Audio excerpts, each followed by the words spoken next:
না, এ কথা আমি তোর বাবাকে বলতে পারবো না। উনি কিছুদিনের মধ্যেই তোর বিয়ে দিতে চাইছেন। তাছাড়া তপনেরও তাই ইচ্ছে। তপন তপন তপন, আমি তো 1000 বার বলেছি আমি তপনকে বিয়ে করব না। 1000 বারই ভুল বলেছিস, বোকার মতো বলেছিস। মা বাবা হয়ে আমরা তো তোর বোকামি প্রশ্রয় দিতে পারি না। একটা কথা কেন বুঝতে পারছো না মা? আমি তপনকে পছন্দই করি না, ভালোবাসি প্রদীপকে। শোন মাধু, তোর বাবাকে আমি ভালোবেসে বিয়ে করিনি, কিন্তু সারা জীবন ধরে তাকে ভালোবাসতে আমার কোনোদিন এতটুকুও দ্বিধা আসেনি। পুরুষের পৌরুষ আর ক্ষমতাকে মেয়েরা ভালোবাসে, যা তপনের মধ্যে যথেষ্ট পরিমাণে আছে। বহু চেষ্টা করলেও তপনের জায়গায় কোনো দিনই পৌঁছতে পারবে না তোর প্রদীপ।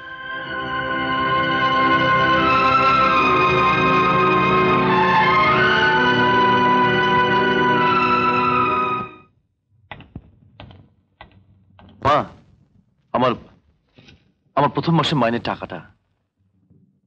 না বাবা, ওটা আমায় নয়, বড় বৌমার হাতে দে। তোর জন্য যা কিছু করেছে ওরা দুজনে করেছে। আজ একজন নেই, অন্যজন।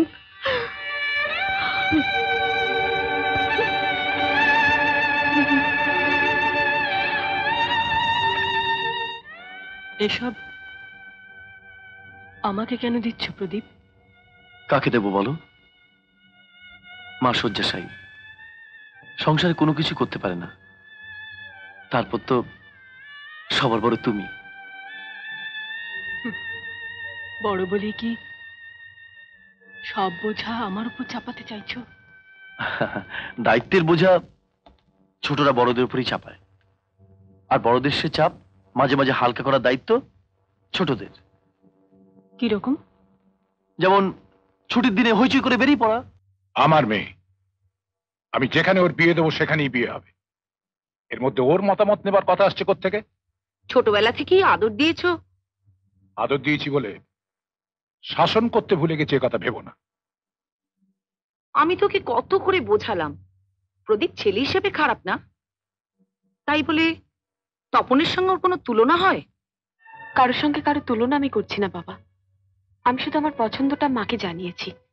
এখানেই আমার আপত্তি মাধু, কারণ তোমার এই কথাই প্রমাণ করে যে আমাদের পছন্দ অপছন্দের উপর তোমার কোনো বিশ্বাসই নেই।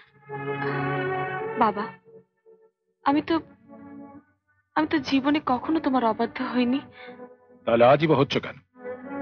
পুরুষ মানুষের ভালোবাসার রূপ মেয়েলি মগজ দিয়ে বোঝার ক্ষমতা এখনো তোমার হয়নি মাধু। কাউকে যথেষ্ট ভালোবাসলেও সম্পূর্ণ ভালোবাসতে তারা কাউকেই পারে না।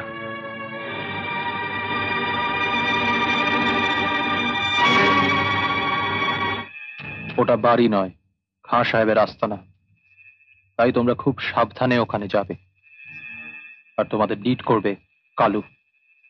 ওকে বস। আর মালটা পৌঁছে দিয়ে কোথায় যাবো বস?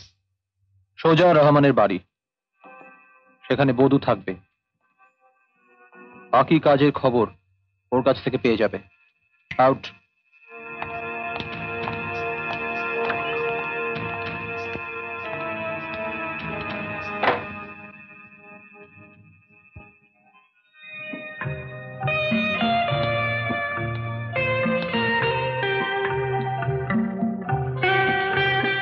এখন আমার কি কাজ? আমাকে সঙ্গ দেওয়া, সুন্দর করে পেক সাজাবে, তারপর আমার গলা জড়িয়ে ধরে সেই অমৃত আমাকে পান করাবে। তারপর?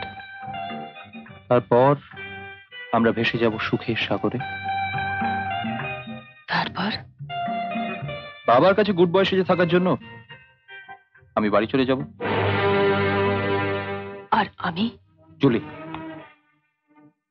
তুমি টাকা চেয়েছিলে, আজ তা দুহাত ভরে পাচ্ছ।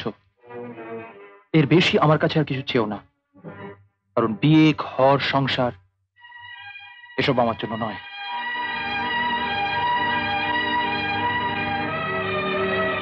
জানি তপন,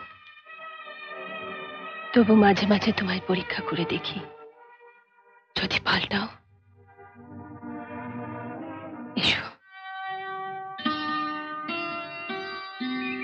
সেই পুরনো দিনের মতো একটু দেখা, কিছু কথা, তারপর সারা রাত একা। কিন্তু আমি যে রোজ অফিস থেকে বেরিয়ে ছুটতে ছুটতে আসি, তাতে তুমি খুশি নও? প্রদীপ, 3টে বছর তোমার অপেক্ষায় থেকেছি, তখন আমার এত খারাপ লাগেনি।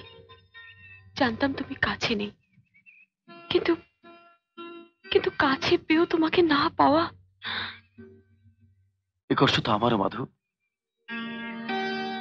বাড়ির গুমোটা আবহাওয়াটা অনেকটা হালকা করতে পেরেছি, বড় বৌদির মুখে সামান্য হাসি ফোটাতে পেরেছি।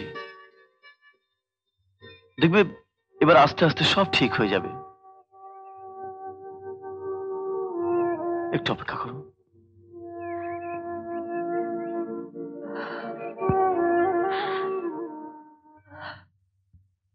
মার শরীর খারাপ কাকু, অনেকক্ষণ শুয়ে আছে। সে কি বড় বৌদি?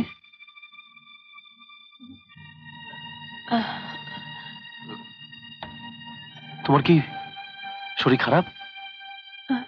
না প্রদীপ, এমনি শুয়ে আছি। এমনি শুয়ে আছো না শরীর খারাপ সেটা বোঝার ক্ষমতা তোমার নেই? যার আছে তাকে ডেকে আনছি। কাকে ডাকবে? ডাক্তার। পাগল নাকি? সারাদিন খেটে খুটে এসে এখন আবার ডাক্তারের কাছে ছুটবে কেন? কি হয়েছে আমার? সেটা ডাক্তার এলে বোঝা যাবে। না, আমার শরীর আমি বুঝবো। তুমি অফিস থেকে এসেছো, হাত মুখ ধুয়ে নাও, আমি জল খাবার নিয়ে আসছি। অনেক তো অবহেলা করেছো, এবার একটু শরীরটার দিকে তাকাও। যা, হাত মুখ ধুয়ে এসো। তোমার কথা অমান্য করতে আমার ভালো লাগে না বড় বৌদি, তাই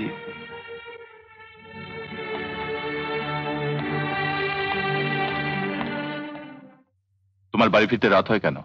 এতদিন বাপের বাড়ি সবার কাছে ছোট হয়েছিলাম, তাই গিয়ে দেখিয়ে আসি। পয়সা আমারও হয়েছে, শুধু বাপের বাড়ি?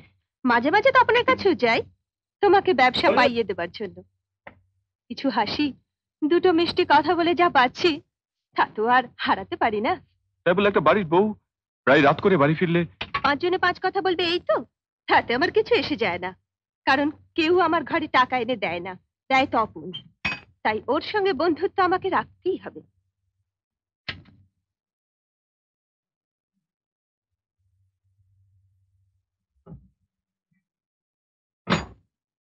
কি হলো, তুমি কি এখন এইসব নিয়ে বসবে? হ্যাঁ, ইদানিং এর সঙ্গেই আমার বন্ধুত্বটা একটু বেশি হয়েছে। এরকম আরো অনেক সিনেমা দেখতে হলে ডাউনলোড করুন ক্লিক অ্যাপ।